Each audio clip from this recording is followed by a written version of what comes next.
BJP ने भारत की सबसे बड़ी बीफ एक्सपोर्ट कंपनी से अब तक का सबसे बड़ा चंदा लिया है, पूरे 30 करोड़ रुपए, जिसकी राज्य में मुस्लिम मांस व्यापारियों की लिंचिंग की घटनाएं भी हुई। वही पार्टी हिंदू मुस्लिम की राजनीति के बीच बीफ एक्सपोर्ट करने वालों से चंदा लेकर चुनाव लड़ती है। 2015 में इंडिया दुनिया का लार्जेस्ट बीफ एक्सपोर्टर था और तब से लेकर आज 2023 तक हमारा देश टॉप 5 बीफ एक्सपोर्टर्स में से एक है। बीफ एक्सपोर्ट को किसी भी धर्म एक कम्युनिटी से ना जोड़े, क्योंकि उनके कई सारे जैन मित्र भी इस बिजनेस में शामिल है। कि कोई एक कम्युनिटी इस बिजनेस में है, ऐसा नहीं है जी। मेरे कई जैन मित्र हैं जो इस व्यापार में है, इसको किसी कम्युनिटी से मत जोड़। इंडिया में करोड़ों लोग गाय को सिर्फ जानवर नहीं मानते, बल्कि उसे तो माँ का दर्जा दिया जाता है।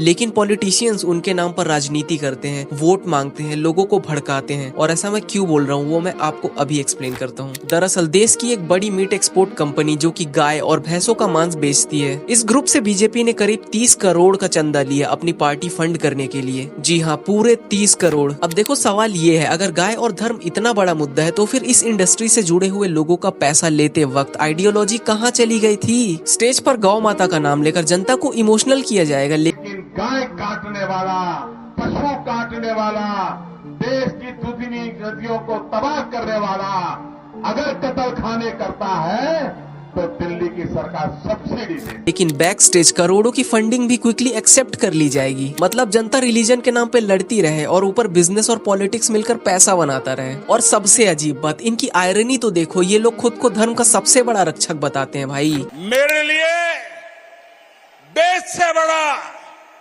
देशवासियों से बड़ा कुछ भी नहीं है। लेकिन यही लोग अपनी सत्ता को बचाने के लिए उसी कारोबार से आए पैसों पर निर्भर है, जिसके खिलाफ जनता को भड़काया जाता है। तो अगली बार अगर कोई बीजेपी का नेता धर्म के नाम पर भाषण दे तो उससे ये सवाल जरूर पूछना कि अगर इतना ही सब कुछ पवित्र है तो फिर ये 30 करोड़ का ये चंदा क्यों लिया?